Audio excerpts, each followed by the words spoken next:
Hey, everybody. If you want the full uncensored episode, be sure to click the link below to join the Fight Club on Patreon.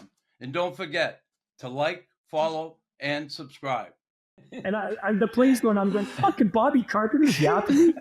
I'm all the fucking guy. Like, he's not even, like, we're friends. And he's not even a tough guy. He's fucking yapping me. After half a game of this, I finally look over at the bench and I'm ready to say, fuck you, Bobby. And it's fucking Chris Nyland fucking yapping me every second he could. That'll be a suspension. That'll be a fine. Nyland going ballistic. He's a freaking madman. I'm Chris Nyland, and this is the Raw Knuckles Podcast. Awesome to have one of my very good teammates, and you were a good teammate. I never thought I was going to leave Montreal. I did when I got to New York. Certainly one of the guys who welcomed me there. God, I look at it, and I didn't realize it, James, because I haven't looked at it in a while, you know, but 1,300 fucking games you played.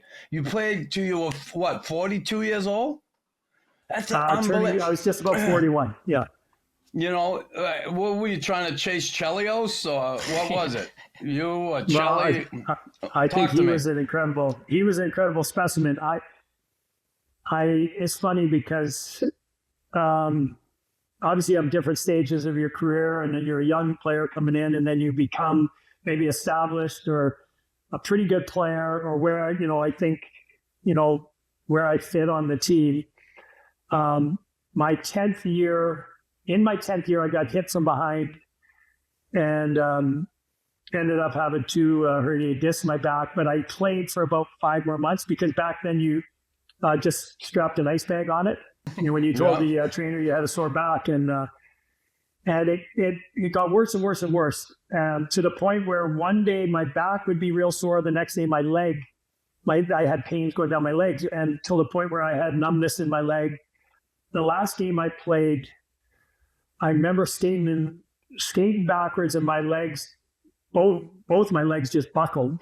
Long story. Ended up having surgery, missed maybe the last 25 games of the year.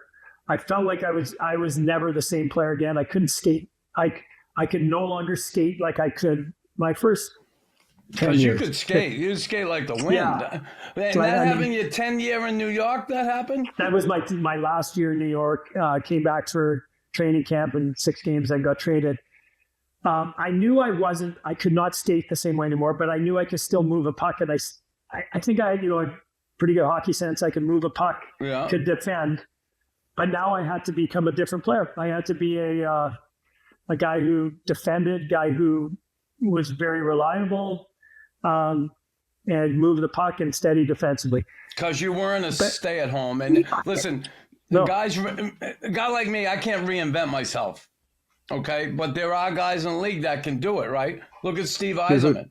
Right? It was Scotty Bowman got him to him.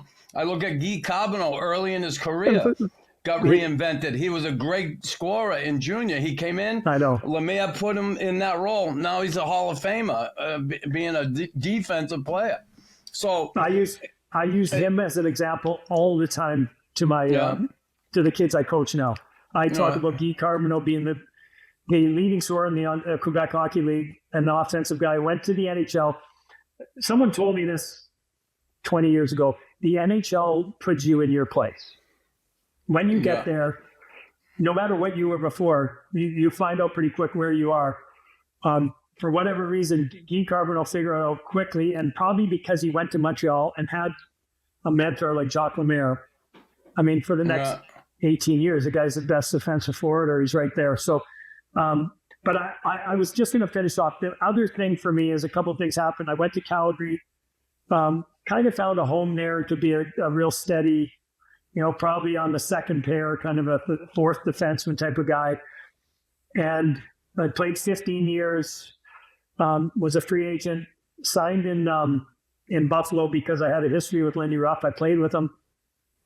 And now I'm into my 37, 38, 39, 40s. And it was a really good fit for me.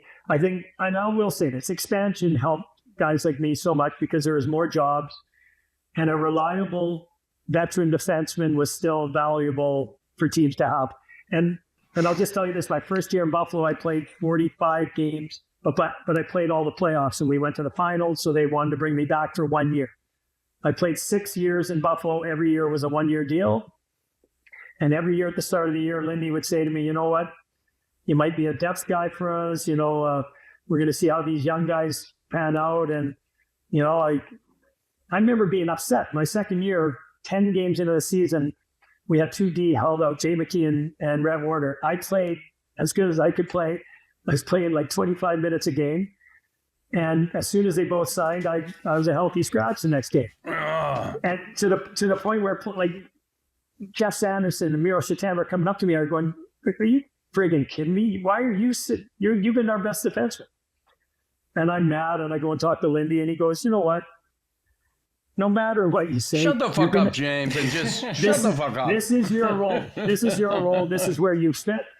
You're going to play 50, 60 games." Fortunately, we had injuries and whatever happened, but all those years I ended up playing like 70, 75, or I ended up playing a lot of games. The fit was more great than in you Buffalo. thought. More than I thought. And every year I got to play with young defensemen. I played with Henrik Tallender. I played with Dimitri Keenan. I played my last 2 years with Brian Campbell. I'm 39, 40 years old. Soupy was the best young kid ever who only wanted to get better. After every shift, we'd get off the ice and he'd ask me, "Okay, what should I have done? And, should I do anything different?" And now I'm 40, I'm older, I'm slow, but I still got good hockey sense. I could get the puck and bring two guys to me, give it to him, and he'd skate it out of our zone. And so I think expansion, playing with young guys and having a great fit in Buffalo allowed me to play till I was 40. So when you did that, I saw that story of like you were trying to cross over with your knees or whatever. Was that before or after the injury? That was 1984, maybe 80. I'm trying to think. 86 training camp. Sorry, that was BI. And, that was BI. That's right. BI. So I was one of those brown nosers that had to be the first guy in every drill. First guy on the ice, first guy to start practice. I'd step on the ice, go 100 miles an hour, and guys used to skate up and say, "Would you slow down?" And so on our defense, we had Ron Gressner, Barry Beck, Willie Huber, Tom Laidlaw, I'm Ray Ritzelainen, and we have this Ted Saters hired as a new head coach, and he's got. I asked you about Ted. Yeah, we've got two college coaches, Reg Higgs and Jack Birch as assistant coaches. It is totally different. We're doing stations. We're doing different, totally different drills, banking shots off of 2x4s, to work on rebounds for the goalies. Some of their drills were ahead of the time. Some of them really pissed off the veterans. Wacky. So we get in. He's got all the defense at one end of the ice, and Ted Saters running this drill, and he goes, "I want you to skate backwards to the blue line, hit your knees on the ice, cross over along the blue line, and then skate forward down to the other corner." And so brown noser me has to be first guy going, and I skate backwards to the blue line. I fall on my knees, not knowing that I was supposed to fall on my knees and then jump back up. I fall on my knees and I try and cross over on my knees along the blue line. Oh, fuck. Which is, it's almost impossible to do. I have no idea what I looked like, except that Barry Beck, Tom Laidlaw, Gresham, they're crying. They are laughing so hard in the corner. Like it totally destroyed the drill. Ted wasn't very happy about it.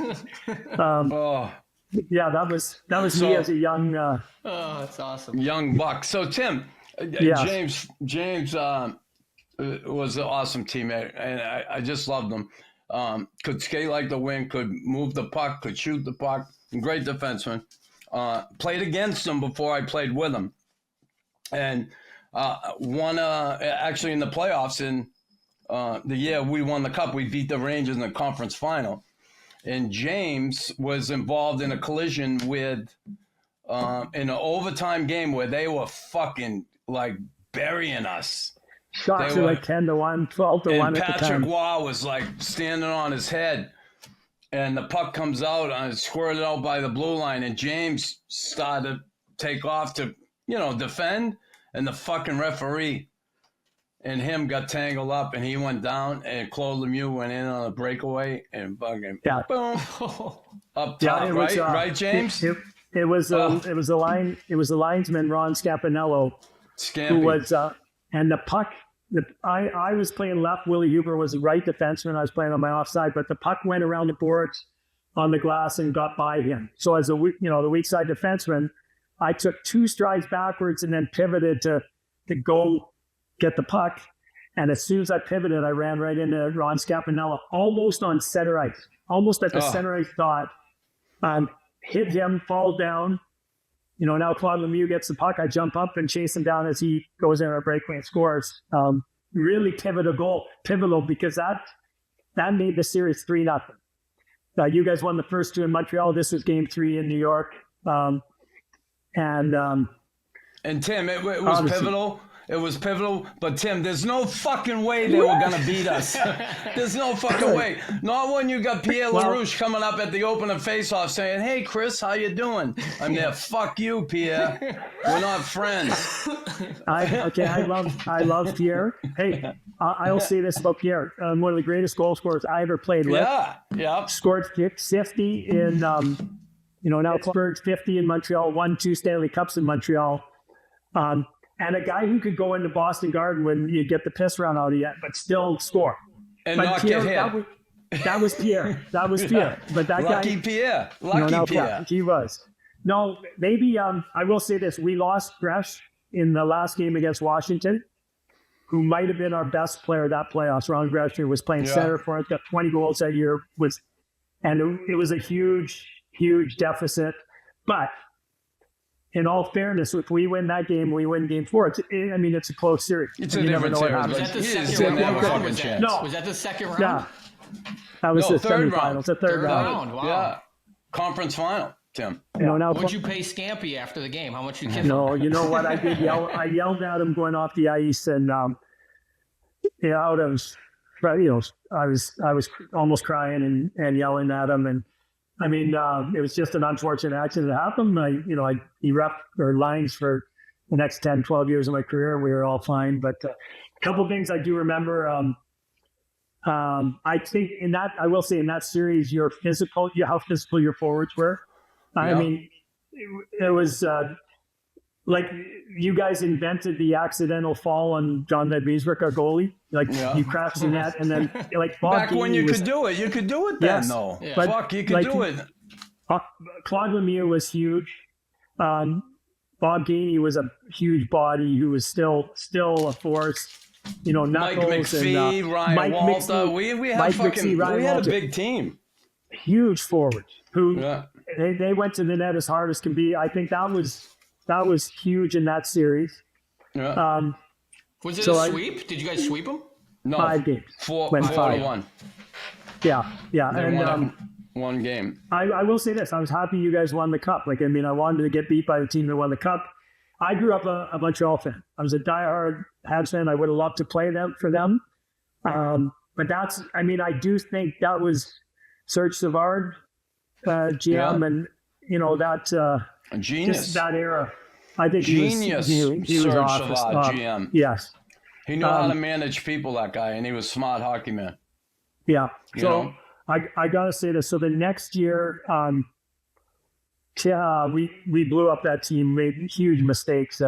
We go to the semifinals and they fire our general manager, fired Craig Patrick, and brought in Phil, who traded everyone. It was just a nightmare. But so we traded for Bobby Carpenter. Bobby plays 4 months, and then he gets traded to LA. We traded Miller and Ridley, who really came in and established themselves as really good young players for us. And then, on a whim, one of them had a bad game, and Phil trades them both. But that trade hurt us for 10 years. That those 2 guys would haunt us every time we played Washington. But Bobby Carpenter buys a house 2 doors down from me. We have our condo. We rode to the rink a lot. Fantastic guy. Super strong Boston accent. Yeah.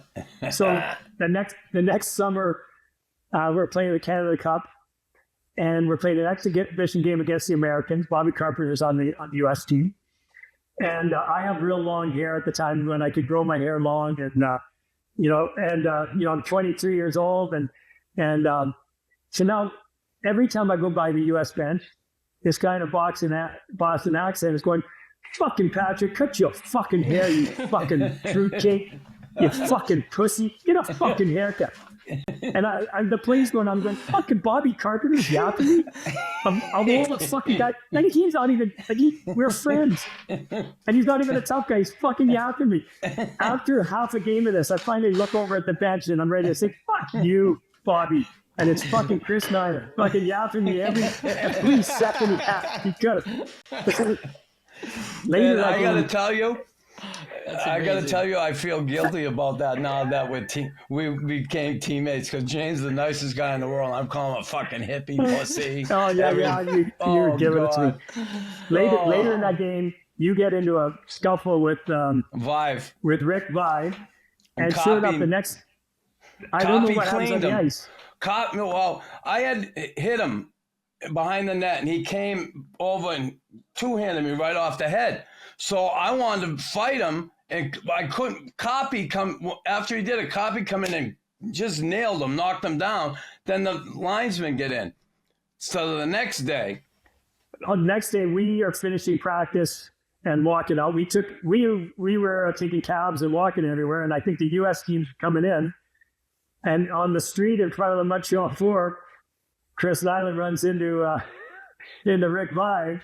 And that's the biggest news the next day. It was like, I don't know if you guys fought on the street. No, slapped him. I slapped him in the face. Restaurant? Was it at a restaurant? No, it was right outside the entrance to the... Right outside the Fort. And Gretzky was there, Scott Stevens, a bunch of Messier, and Vive. And I come around the corner. I was with Neil Broughton. We just had breakfast. And I come around the corner. He sees me, and I see him. And I just... he's going to eye-fuck me? No way you're going to eye-fuck me. I don't care if all your teammates are there. So he keeps going. I said, "What the fuck are you looking at?" And he goes, "Fuck you, just go in the rink." I said, "Fuck you." He said, "Go in the rink, cement head." I'm the cement head? Fucking, I walked up. Boom, I slapped him right in the face. Now, it wasn't a punch. It was a kind of a slap in the jaw. Bitch slap. And then Charlie Henry, Gretz's guy, "Chris, calm down." And nobody did anything. Anyway, I went in to the rink after that. I had to go to the police over that, Wow. I did not know. I knew it was a big deal.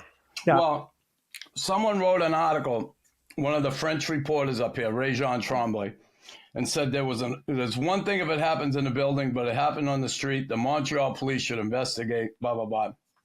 I had to go down to the police station. I met with them, and Vive, they called Vive, got him on the phone, asked him if he wanted to press charges. And he said, "No, but I want to talk to Chris." And anyway, I got on the phone with him. He said, "Chris, Rick Vive, there. What's up, Rick?" He goes, "Listen, I'm not going to press charges. I probably would have if you punched me and if you broke my nose or my jaw, something like that, I would have, but where it was just a slap, I'm not going to blah, blah, blah."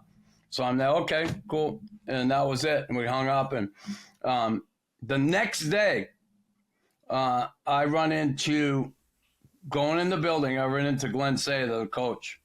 Yeah. And he's coming out and he sees me. He said, "Knuckle, come here." I'm there, "Hey, what's up?" He goes, "I'm so fucking happy you did that. I'm cutting him tomorrow." And I'm there, okay, whatever. And off it was. But, I've met Viva since. It's all water under the bridge. I know. But it was, the tensions were running high, right? I just had my coffee. I had my morning coffee. Exhibition game, and guys are trying to make the team. Yeah. And all I remember, you were the guy yapping at me like crazy It's amazing. from the bench for half the game. Oh, to follow that up, so a year later, you get traded to our team.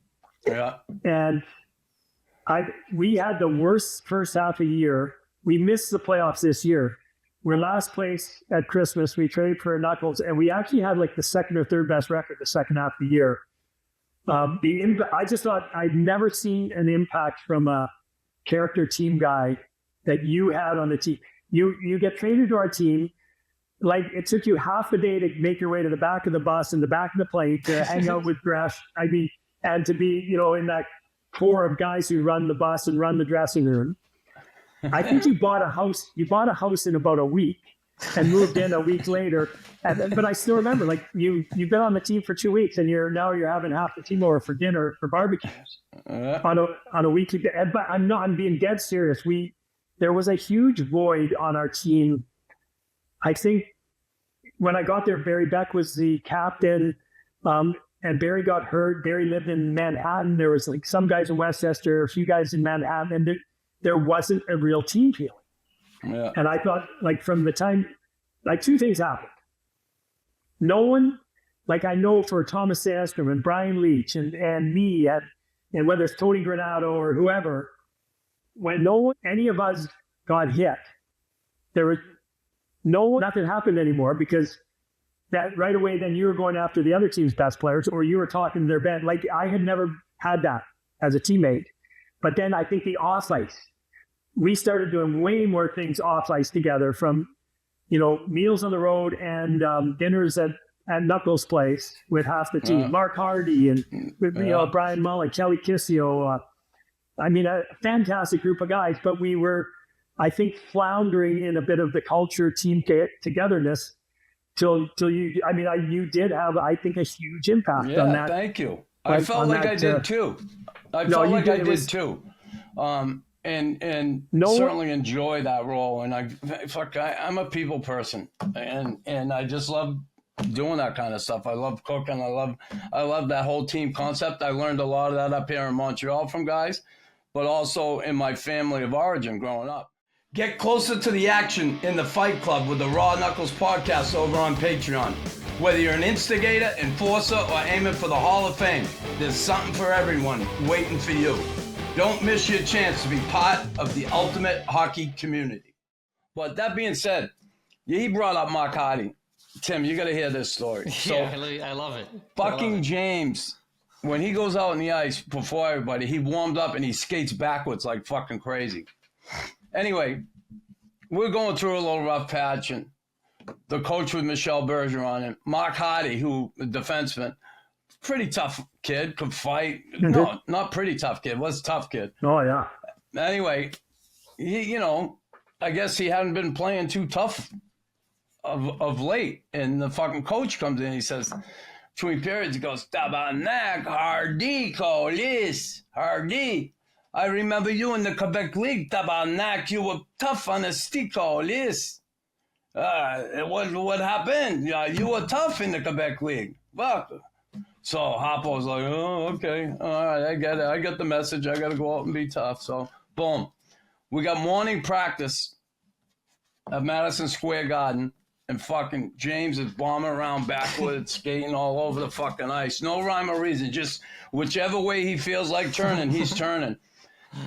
And fucking Michel Bergeron, God love him, he's standing at center ice, and James fucking hits him going backwards, going about 90 miles an hour. He fucking goes up in the air, comes down, ba-boom, hits his elbow, ba-boom, hits his head. And he's lying on the ice going, oh, fuck. And we all come running up to see him. And Mark Hardy goes, hey, Bergie Tabarnak, I remember you used to be tough in the Quebec League. What happened, Tabarnak? Oh, fuck. The boys, he's like, fuck you, he says. The boys were howling, I'm telling you. James? No, was that enough? 100%. I don't know if I was going to any. Yes, 90? I had to practice my backward skating because, that was one of my fortes, and I would always do one hard lap backwards.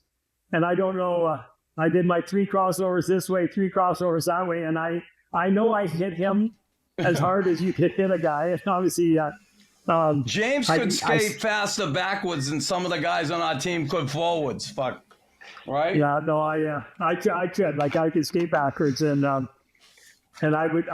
don't even remember. I used to do my crossovers at the end of practice, side to side, and working my quick feet. But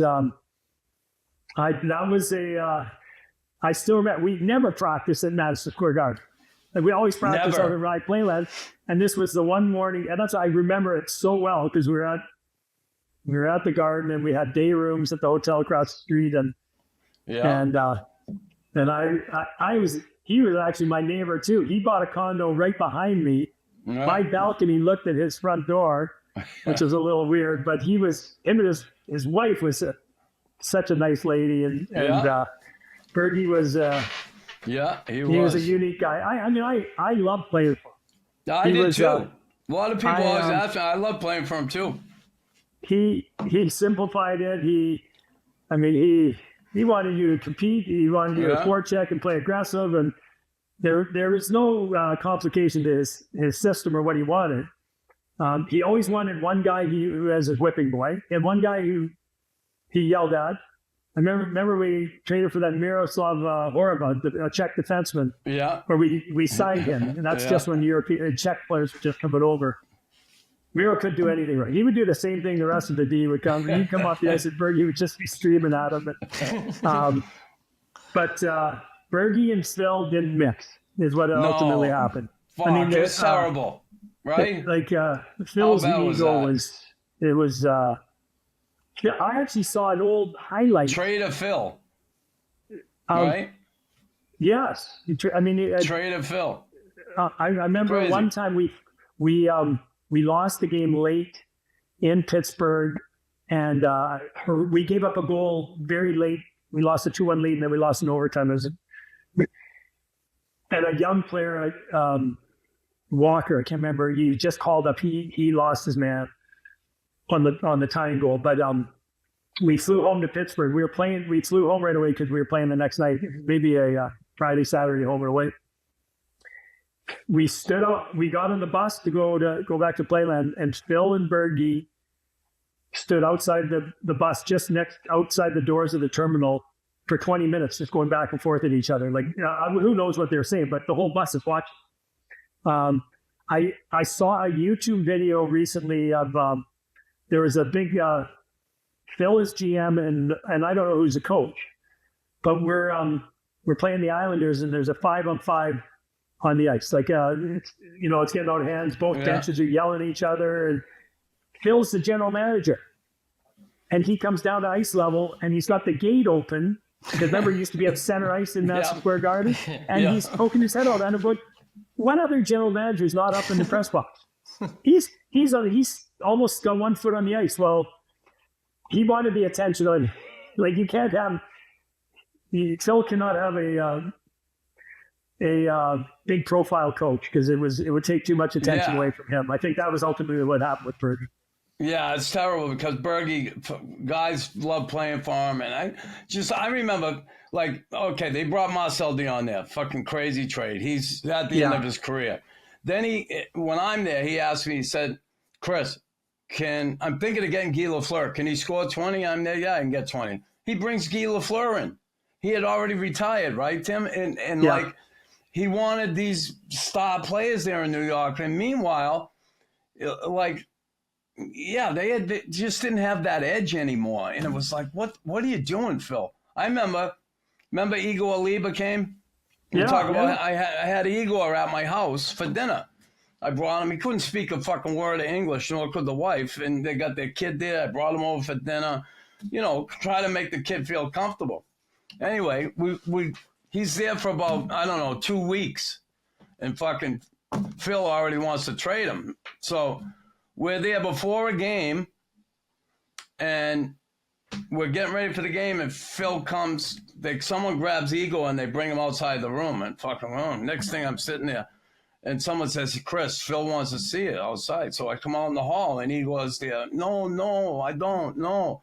So Phil says, Chris, can you tell? We traded Igor. We're trading him to L.A. He's going to play with Gretzky. Can you tell him, like, he has to go? He's got to play with Gretzky. So I'm there. Igor, you got traded. This is the NHL. You have to go L.A. You play with Gretzky. And Phil's there, you're going to play with Gretzky, Igor. You're going to play with Gretzky. Igor goes, me no want to play with Gretzky. Fuck Gretzky. Me want to play with Knuckles. So Phil is like, oh, my God, what am I going to do? So I felt bad for the kid. He was in fucking tears. Like, he really couldn't speak. But he was only there 2 weeks. Like, Phil just he always had the quick to the trigger.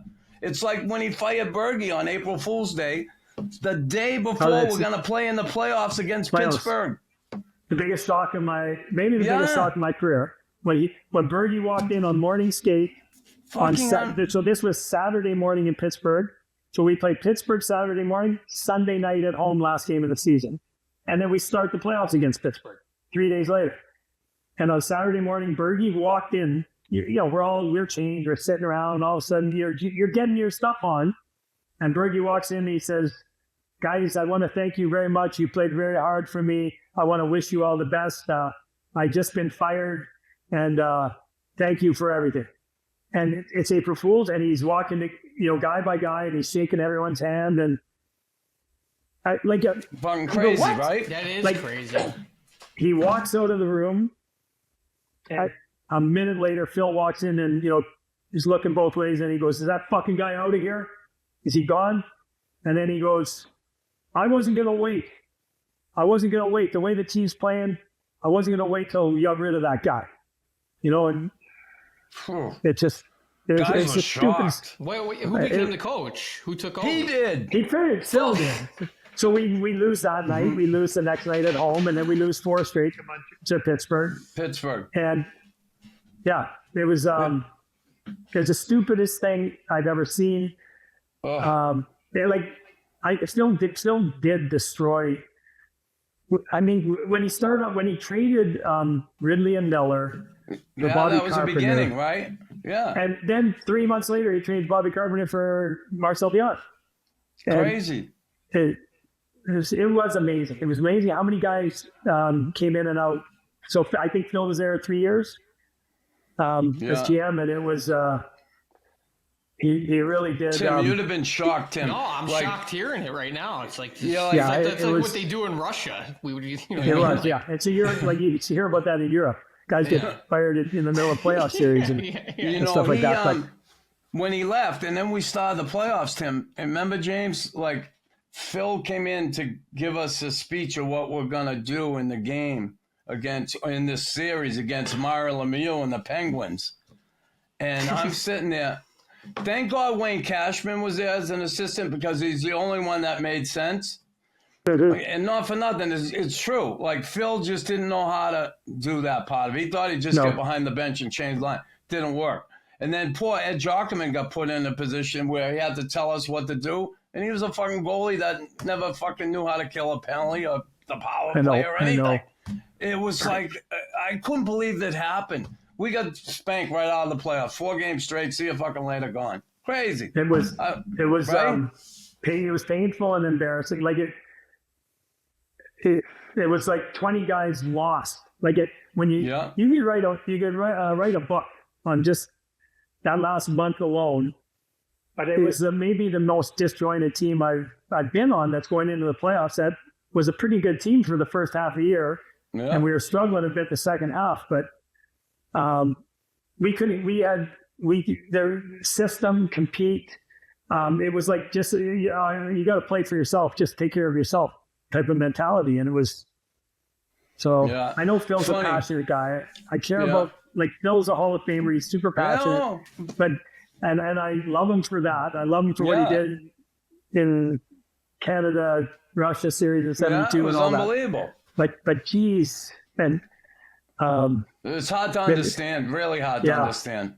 But it just it goes to show you, the game. It's crazy sometimes, and so we lost that series, gone out of it. See you later. It's just And then Phil got fired for it, and then Neil Smith and Roger Nelson came in, and obviously righted the ship. Yeah, and no question. Roger was I enjoyed playing for Roger too. I did too. Roger was awesome. Roger and Mike and Keenan, and then Iron Mike came in. Yeah, but I got to say this: I'll never forget the first time I met Roger Nelson. We hired Roger Nelson, and in my mind, he's 75 years old. And when I was 10 years old, he coached in the Toronto Maple Leafs, and you'd see my TV. And I still remember a week before training camp, I just got to town and we're going to start skating. And Brian Leach had a motorcycle that he parked at my house in Armonk. So he came up drove his car and wanted to go for a motorcycle ride, and then we were going to go to the rink at skate. So we drove together to the rink. We walk in, and there's a few guys in there. We walk in the back room, and there's Roger, and I'm thinking Roger, the oldest man in hockey. And we get to and sure enough, we walk through the dressing room to this back little room where he would show video, kind of, put out chairs, but there was a drink machine and coffee machine back there. Roger's standing there in surfer shorts, a ripped t-shirt, and his dog right next to him. Mike. And like he couldn't look more California if he tried. And MTV was on, and he was watching the Sinead O'Connor video, Nothing Compares to You. As soon as we walk in, he meets us, and he goes, "I love this video. Like, this is my favorite song. I love it at the part when the tears start coming down at the end." And like, we're dying laughing. Like, and then I've never had a hockey coach who had a dog around the dressing room like the whole year. Mike just would Mike would walk into the middle of a meeting, and Roger would be showing video, and Mike would get up and walk out. And so I just thought Roger was unique. He was awesome, a great teacher, great system guy, young in spirit. And I mean, he was a Hall of Famer, legendary coach. I learned a lot from him. I'll say that. Like, system-wise, he'd have his team dialed in as like at that. I thought he was way ahead of his time way back then. Yeah, he was. And to go back to Bergie for a second, and it's so funny, Tim. Bergie, his pregame thing would be we'd go in the side room from the locker room, and he'd give a pregame speech. He'd be on the board, and he'd show the lineup of the other team. He'd talk about certain players. You got to watch out for this guy, watch out for that guy, Bergie. Every pregame speech, he would end like this. So we're playing Edmonton, Gretzky, but Messi, you got to watch out for this, that, the other thing. And tonight, the goalie who's starting for Edmonton is Grant Fuhr, the worst fucking goalie in the league. And he would say that about every goalie when they started. Guys couldn't wait, man, James? Every game. Every game the guy was the worst fucking goalie in the league. Yeah. So, and every speech was exactly the same. And he's going, who they got? Who they got? Now, if it wasn't Edmonton, they got, who they got? They got 1-2 guy. 1-2 guy. We got this guy here, we talked about him, and this guy there. And they got nothing. After that, nothing. And then the goalie. Then they get to the goalie. And he talked about how bad the goalie was. And he go, we play 2-1-2, pressure them, we fucking win the game. That was it. He was the best. And Raj was good. Raj had the breakdowns on every player, right? He was good. I think Roger set the tone for modern coaching. Yeah. Believe it or not, it has not changed much. I got to coach 12 years in the NHL, and it was still very, your PK meeting, your power play meeting, your pre-scout, your scouting on the opposition. It's not rocket science, James. It really is. It really is. And some coaches try and make that, but Roger had it edited down. Like, he was incredible, and this was back in the video days when it wasn't as easy. But his power play meeting would be 5 minutes. His PK meeting would be, 3 minutes, and then his pre-scout would be like, it wasn't. I remember after when I left New York, I went to Calgary. I had Dave King, and we'd watch 45 minutes of straight video, like 45 to an hour, just sitting there. It was torture. Yeah. Rogers was so perfectly edited that it would go by in a jiffy, and it was like 12 minutes, the whole thing, with the 3 power plays, PK, and the pre-scout of their whole team. Yeah, 3 phases. And it hasn't changed. It has not changed from that. It really, you look at teams now, some teams got 5 coaches on the bench, and they got an eye in the sky, and they got the iPads. You like the iPads? Fucking iPads on the bench. I hate them. An analytic guy. And I do know. I know for a fact there is a fight. There is a push-pull between the analytics and the coaching. You get GMs now who really want to rely on analytics. Before we get into this, James. Okay, go ahead. I want to get before the coaching. I just want to get and ask you about your days in Buffalo and that year. How, like, here you are, you know, you played 121 playoff games. You get to that Stanley Cup final with Buffalo, and that fucking game with Brett Hull, right? That whole thing. Yeah. How disappointing and deflating was that for you? And not to bring up a sore spot, but I mean, you were right there. You were gonna get it, and fuck. I felt bad for you guys, so bad. I still do have. Is it a flashback or a half of a dream where I'll think like, you know, what if this puck went in the net for us, or if I could have done one thing different? You know, I still obviously triple overtime in Game 6. I remember Game 5 was 2-2, and 10 minutes left in the game. They won a face-off back that they won a face-off and kind of went D to D, and I don't know if it might have even been Craig Ludwig or one of their D, like took a seeing eye shot from the point that found its way in through a crowd, and that was 10 minutes left in the game. And that, you know, everyone knows, I mean, Game 5, how big Game 5 is in a 2-2 series. Obviously,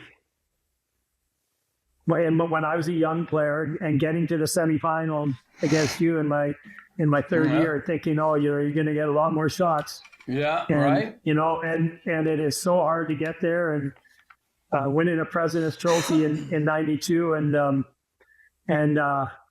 being up on Pittsburgh, being up on Pittsburgh 2-1 in games and 3-1 in Game 4 with 5 minutes left, and Ron Francis scored from center ice, and then they pulled a goalie and tied it up, and then they scored overtime, and Yager. The next 2 games are 2-2 late in the third period. That Yager scored winning games in game 5 and 6. But all I'm saying is, thinking back, as a young player, you think you'll get chances, and it is so hard. And so it was devastating for me. I will never forget walking out of the dressing room. The game ended at 1-0, and you know, there were a lot of tears in the dressing room, and. But when I walked out, I saw Dixon Ward's dad. Dixon was a teammate, a winger on the team, and his dad was outside the dressing room, sobbing uncontrollably. Like it made me, it brought me to tears again. And then you relive it, and it is what it is, and I accept it, and I know that's life, and. But I also do know how painful it was. And I remember watching that. Wasn't that like there was a big controversy too, right? Yeah. You know, right. Wasn't it back then they made a new rule. If you're in the crease, you have a foot in the crease, an opposing play, anything, the goal is not allowed. Yeah. So. And Brett Hull had his foot. In fairness, that should not have been a goal. Yeah. It really should not. Yeah. The way it was called all year and all playoffs. There were goals ruled waved off in the playoffs because the guy had a foot in the crease. Now, when he scored, and you know, I was on the bench when I saw him scored. My reaction was heartbreak. We lost, and you know, I put my head down, and then you got on the ice, you patted your goalie, you get ready. I wasn't thinking that shouldn't be a goal. I wasn't, and that was my 15th or 16th year in the league, and for the other 14 years, that was a goal.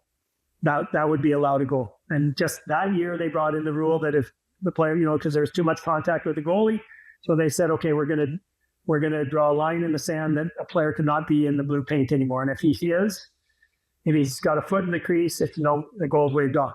All I'm saying is my gut reaction and my feeling was that we lost. And I feel that we had a breakdown. Brett Hull got open and he scored a goal. That Dom couldn't get a save and couldn't make it. And Dom was fantastic, but someone left Brett Hull wide open. So I accept that. I accept that we lost the Stanley Cup. Boy, it's tough. I had no idea at the time that Lindy was arguing profusely, screaming at the refs, and they skated off the ice and they had the Stanley Cup on the ice within about 15 seconds, right? And that's how it ended.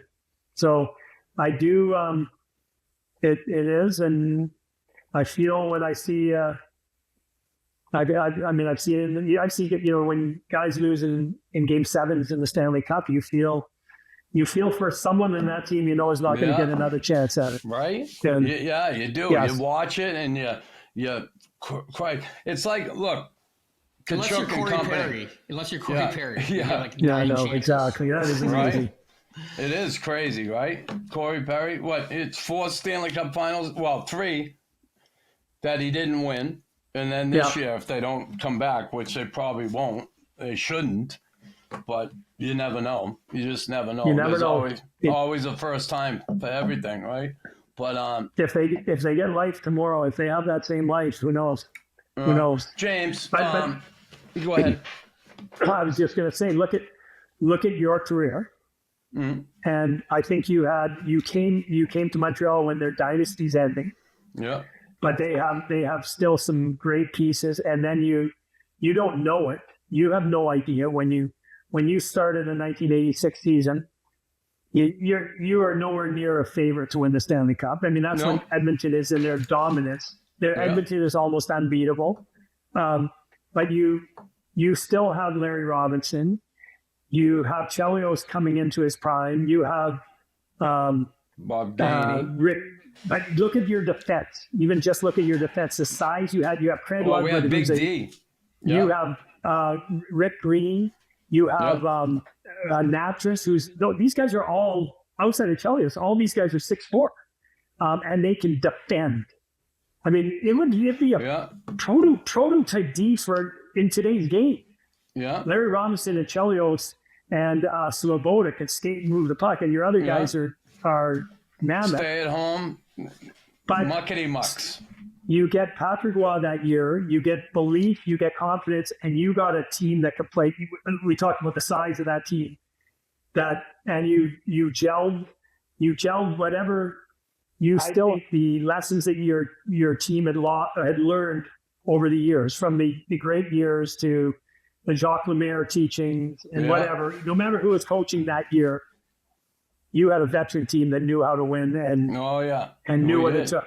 But we took advantage of our situation. We beat the teams we had to beat. Yes. Right? And listen, Hartford, Game 7, overtime. Like you almost don't get there, but Game 7, overtime. And then Calgary, they were a big, tough team too. But I think they were spent after the Edmonton series. After beating Edmonton. They were so emotional. I actually thought, like that, for those about 3 or 4 years there, Edmonton's the best team in hockey, but I thought Calgary was second best. Calgary was so hard to play against. You go in there, talk about depth and size and skill and Hack and Lube and Joey Mullen and Gilmore and Fleury. Big Joel Otto.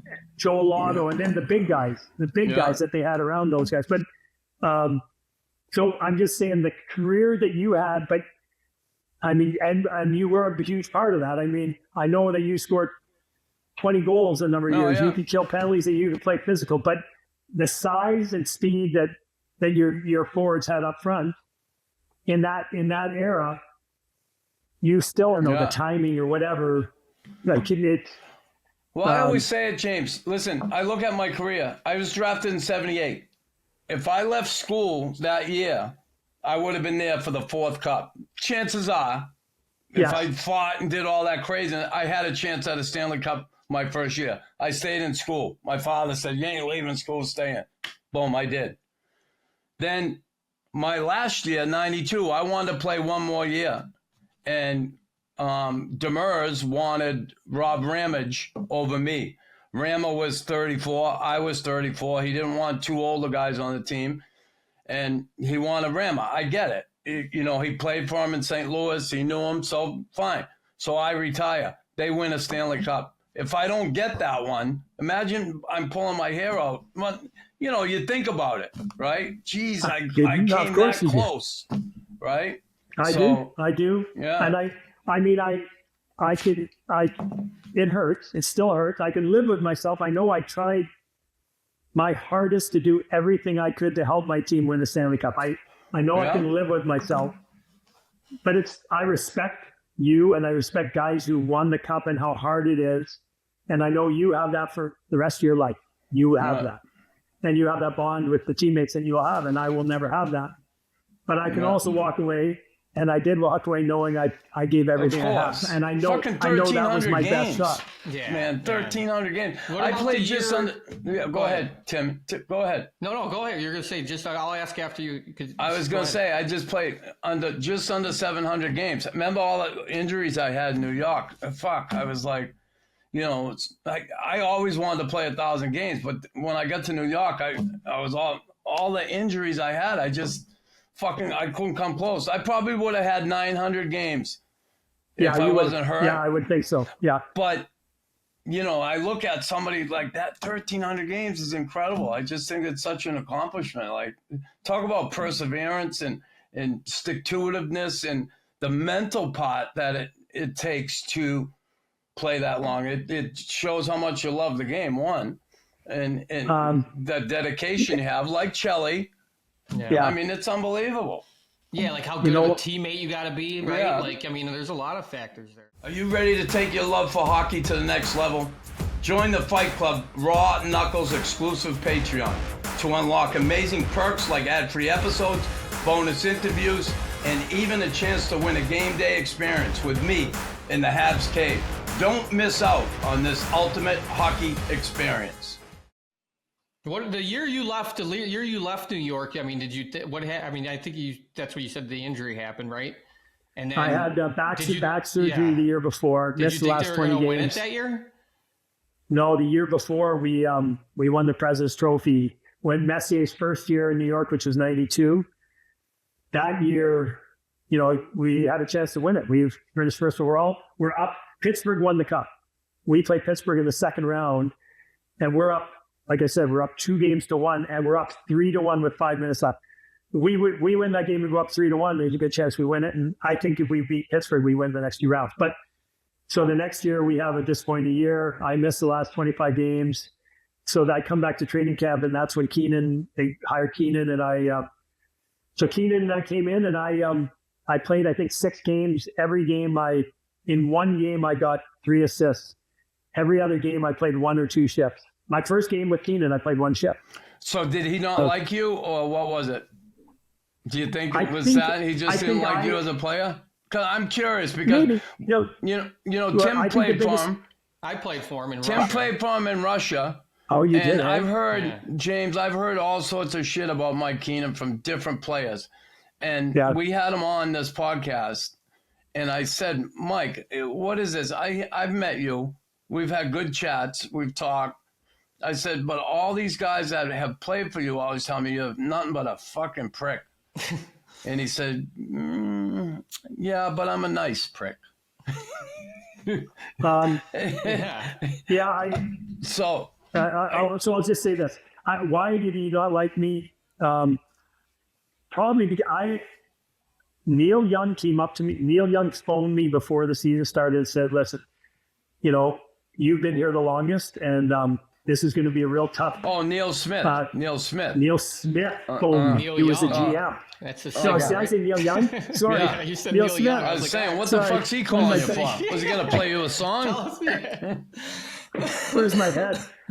Neil Smith talked to me about how tough this was going to be. And so when he said that, I said, okay, I don't know what that means right there. I've been there 10 years.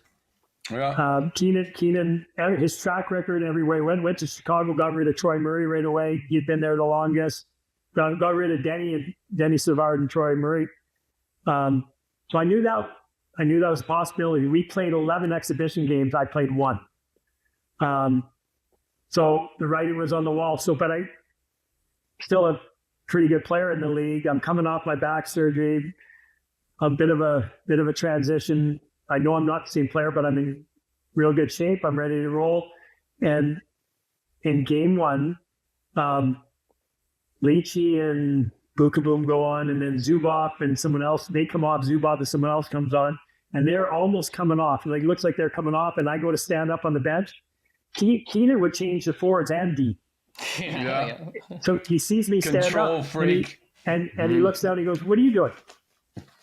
Sit the fuck down. I'll tell you when you go on the ice. Oh. And that is literally the first thing he said to me in training camp.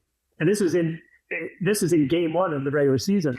And sat down. I played one shift the whole game. Oh yeah, that's how he was. Oh man, I'm getting flashbacks right now. So we lose the game. PTSD too. Yeah. Fuck. We lose the game, and the next day we get into the rink and playland there, and there's a message on the board: no practice today, individual meetings, and your number. And I go in for mine, and it's numerically. Leach has the first meeting, I'm the second, and he says, "You're the worst player on the ice last night. You're gonna play like that. You will not be here." And that's what I said. I said, "How can I be the worst player on the ice? I played one shift." He goes, "You didn't deserve any more." He goes, "You could have pinched. You kept the puck alive. You backed out. Let them come all the way down our end for no reason. I'll just tell you this now. If you're going to play like that, you will not be here. You understand?" And Colin Campbell and I can't remember the other assistant coach was sitting there watching, and I got up, and that was it. Next game, I got an assist my first shift. So he kept playing me. I ended up getting 3 assists. We win. Next game after that, I get one shift. Maybe my 3rd or 4th game, we went to Pittsburgh. We have 3 defensemen in the penalty box. We have a 5-on-3 against. And he's got the other 2D. Then we have 3D left. Me on the bench and 2D. He puts a forward on defense. Doesn't put me on the ice. So obviously the writing was on the wall, and then he maybe sat me out for 1 or 2 games, and I got traded. Obviously, that team... James, can you sit up a little? I don't want to be like Mike Keenan, but we're losing you. I don't want to be a prick like Mike. Oh, fuck. Anyway, that was my experience with him. I played for him in the Canada Cup in '87. I think I will say this. I would describe him as a prick. I think he can be a great coach with a veteran team, with players who know. I thought his practices were very good, very high tempo. Yeah, like I remember I had 2 weeks of his practice. That was it. I was on the team for 2 weeks that I got trained. For 2 weeks, those are the best practices I maybe ever had. 50 minutes that you never stop moving, you're exhausted. But then as far as coaching, there's no system. There's no teaching and no system. It is just, I think he coached by shortening the bench. He would play Messier 30 minutes a game. He'd play Brian Lease 35 minutes a game. He'd play 4 defensemen, 2 lines, and even the 3rd and 4th line. Like you would sit for 10 minutes and you'd get a chance. So I think he uses his psychological advantage to put fear in players. Like there's the star players that you got: Messier, Leach, Richter, and maybe Adam Graves. Is a great player, do every little thing right.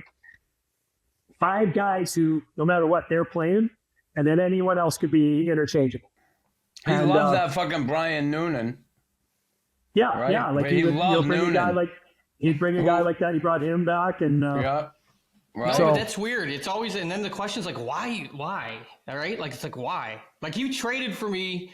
They won it the year before. I came in, and then he started like shitting on me until I was finally like I got, I was like, fuck you.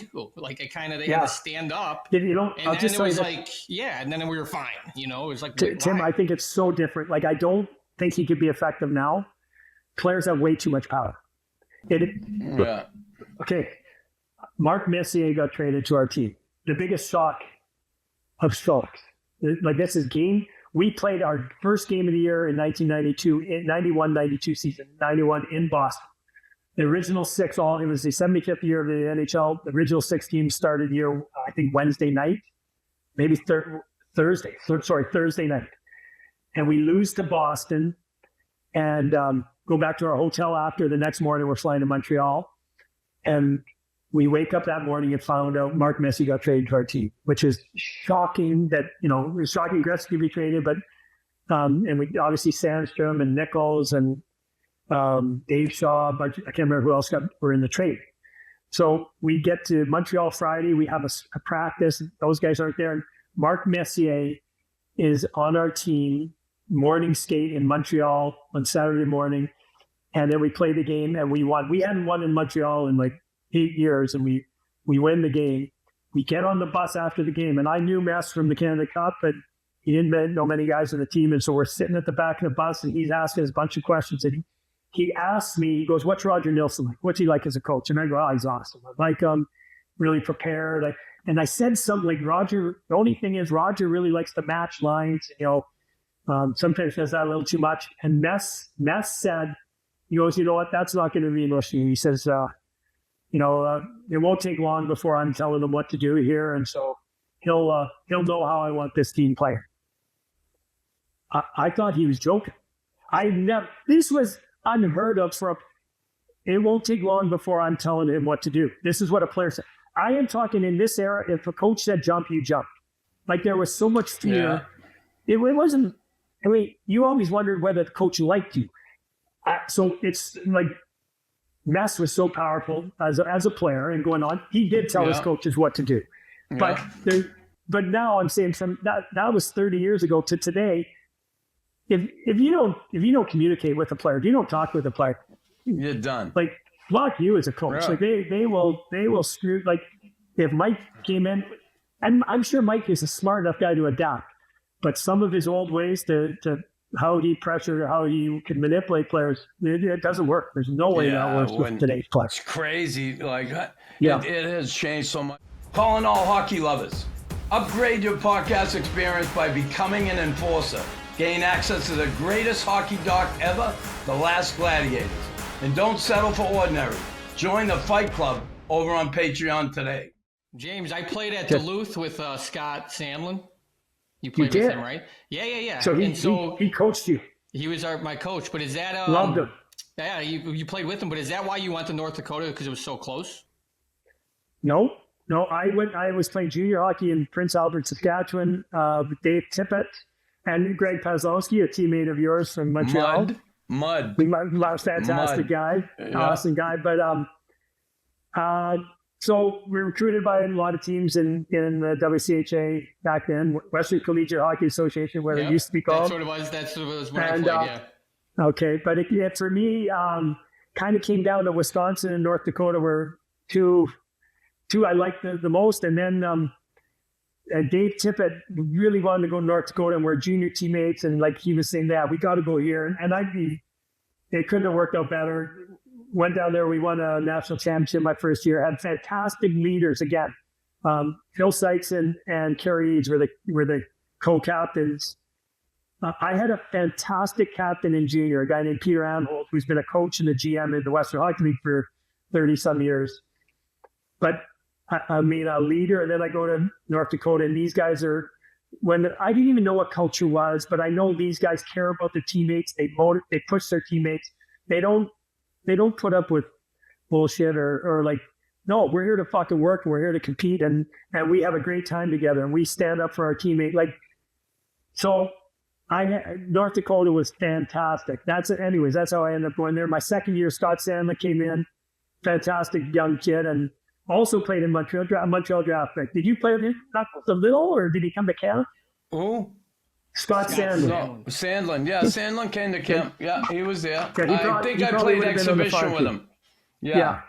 Well, he's had a fantastic. He's had a great career coaching at Duluth. He has. They're a perennial powerhouse in college hockey, and they've won national championships with him. What a great spot you're at, though, Victoria. What a beautiful little city that is, huh? You know what? You got to rent one of them houses out on the water, James. On the docks. I actually did. I'm looking on the water, but it is okay. The weather, no snow. It's it's like Pacific Northwest weather, but there is a lot of rain, but it's mild. You can golf year round. Yeah. I mean, you golf in December, January there, and it is a great city. Like it is beautiful. Like fantastic restaurants. How about travel? Do you fly a lot, or do you get a ferry across, or what do you do? Ferry across and then bus. Ferry across, ferry and bus. And bus. I mean, I will say this: they make the buses very comfortable, and it is it is the one thing I always ask myself. Like in Winnipeg, we had long travel. It's a fantastic bus that you can sleep on. But do I want to keep doing this? Do I want to keep doing this? And I really like working with these kids at this age. Good for you. It is. You gotta like what you're doing. Yeah, I do. And my last year in the NHL in Dallas, we didn't make the playoffs, and there was just a couple frustrating situations with an older player who didn't like his situation, who wasn't as good a player anymore, and he would really lash out at the assistant coaches because he was so mad at the head coach. Yeah. And I used to say to him, go talk to the head coach. Go, if you're that unhappy, and you got a bit of that. I did feel a bit of the entitlement with some young players who they hadn't earned their stripes in the league, and they're a healthy scratch, and they were throwing something about earning it. Something about earning it, right? So when I left that and went to junior, and it was, again, a transition, and we started at the bottom, but when you get the kids who want to get better and they compete, and they work extremely hard, care about their teammates. It's not that complicated. You really simplify it. You come and compete every day. We practice like we play. You care about your teammates. You treat everyone with respect, and we'll be good. And we'll get better. And so it's stuff. I love doing that. Victoria is a great. I don't want to be cold anymore. I'm from Winnipeg. I don't want to live in Winnipeg anymore. It's too cold. Tell me about it, James. I could be living in Hawaii, and I'm fucking living in Montreal all winter. Out there shoveling. I'm like, what the fuck am I doing? What am I doing? I'm out shoveling. Huh? That's your calling there, Knox. That's where you belong. Oh, shit. Yeah. James, it's awesome having you. One of my favorite teammates. You're a good person, too. A really good person. Always been. I feel the same way, Knox. I know the influence that you had on me, on seeing how teammates should behave. And I knew there was tough guys in the league. And there some of those tough guys who lasted a long time. I played with Ty in New York, and Ty would frustrate me at times. But I know Ty's whole career. He goes to Winnipeg. If anyone touched Solati, they heard from Ty. Ty goes to Toronto. And no one did that better than you for being there for his teammates, getting the guys together. You did. It was, I'm telling you, Tim, it was, the effect he had on our team was like we traded for a 50-goal scorer because of how much he brought the team together. And it was tough, some of the changes that hurt the team from Phil, because I thought we were really heading in the right direction. But I am saying that you, again, a young, naive player, you're just focused on yourself. I love playing the game. I love my teammates, so many of my different teammates. I love playing with them. But I think culture and being a great teammate was something that you showed us how to even do better. And that had an effect with me that stayed with me. Well, thank you, James. I appreciate it. And this is about you, not me. And it's been awesome having you. And let's see what happens here. Maybe you come on again with me and Tim at the end of the season. We will see how it goes in Victoria this year. It'd be awesome to have you on again. If I'm gonna search out salmon fishing trips, and you'll be hearing from me. Buy that house in Victoria. You have my number. You have my number. I'll do it.